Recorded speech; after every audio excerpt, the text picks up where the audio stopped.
Hello guys, welcome to Tamil crypto tutorials. இந்த video நம்ம என்ன பார்க்க போகிறோம் அப்படின்னா பிட்காயினோட அப்டேட் தான் வந்து பார்க்க போகிறோம். ஏன்னா இன்றைக்கி வந்து ஷார்ட் டைம் பீரியடில் வந்து ஒரு $3000 வரைக்கும் பிட்காயின் வந்து சடன் கிராஷ் வந்தாச்சு. ஸோ அதுக்கு பிறகு மார்க்கெட் வந்து ஒரு ஸ்டேபிளாக தான் வந்து நின்றுட்டுருக்கு. இனி என்ன மாதிரிலாம் வந்து மூவ் ஆகலாம், எதெல்லாம் வந்து கீ லெவலாக இருக்கும் அப்படின்னு வந்து பார்க்க போகிறோம்.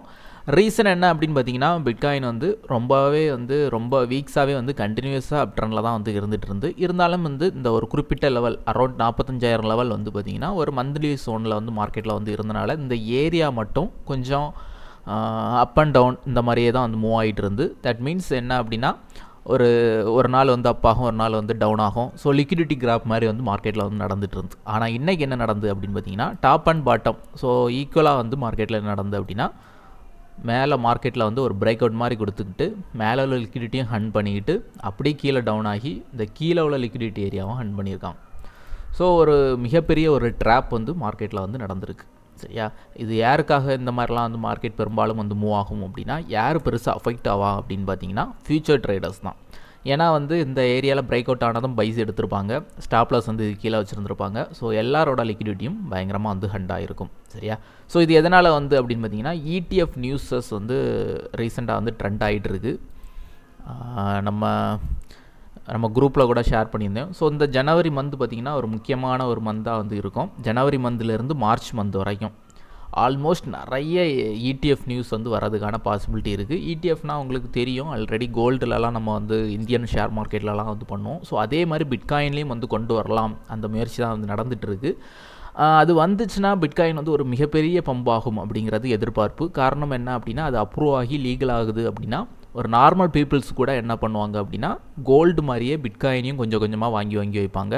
ஸோ அந்த நியூஸை வச்சு பார்த்திங்கன்னா ஒரு மிகப்பெரிய ஒரு மூவ்மெண்ட் வந்து நடந்து கிட்டத்தட்ட $30,000 $40,000 வந்து சடனாக வந்து மூவ் ஆனதுக்கு ரீசனும் இதுவும் ஒரு மெயின் ரீசன்.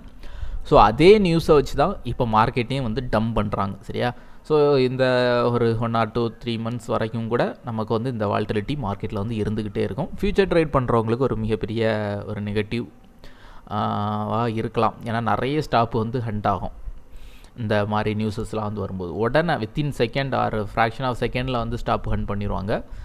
அதே மாதிரி மார்க்கெட்லாம் வந்து பார்த்திங்கன்னா பிட்காயினில் ஒரு பெரிய ETF ரிஜெக்ஷன் நியூஸ்லாம் வரும்போது சடன் கிராஷ் ஆகும். சில நேரம் ஸ்டாப் லாஸ் கூட ஒர்க் ஆகாமலாம் போகிறதுக்கெலாம் வாய்ப்புண்டு. ஸோ எல்லாத்துக்குமே வந்து ரெடியாக இருங்க.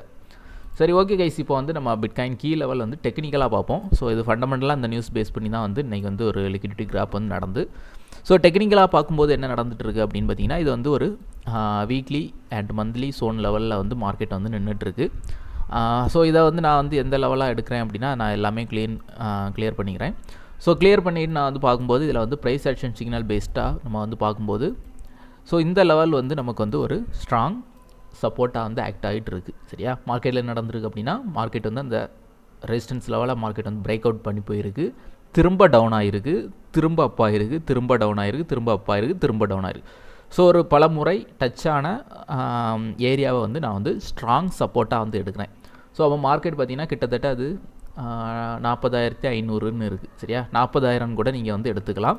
ஸோ இந்த 40,000 லெவல் வந்து ஒரு ஸ்ட்ராங் சப்போர்ட்டாக வந்து ஆக்ட் ஆகிட்டு இருக்குது. மார்க்கெட் இந்த லெவலை பிரேக் அவுட் பண்ணாத வரைக்கும் அப்சைடு போகிறதுக்கான வாய்ப்புகள் இருக்கும். சரியா, ஒன்ஸ் 40,000 பிரேக் அவுட் பண்ணிச்சுன்னா கண்டிப்பாக டவுன் ஆகிறதுக்கு பாசிபிள் இருக்கும்.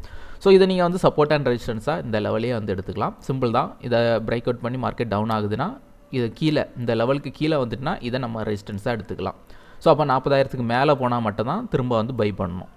சரியா, அப்போ இதுக்கு கீழே போயிடுச்சு அப்படின்னா ஒன்லி செல்லுக்கு மட்டும்தான் வந்து பாசிபிலிட்டி முக்கியத்துவம் வந்து கொடுக்கணும். காரணம் என்ன அப்படின்னா, இந்த லெவல்ஸ் ஃபுல்லாகவே வந்து பார்த்திங்கன்னா கிளியராக வந்து எந்த ஒரு நெகட்டிவ் சைனும் இல்லாமல் கிளியராக அப்சைடு வந்து மூவ் ஆகிருது.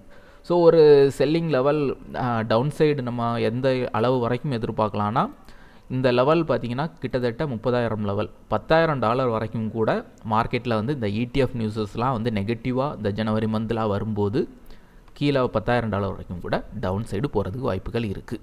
சரியா, இது வந்து டவுன் சைடு அனலைஸ் 40,000க்கு கீழே போனால் மட்டும்.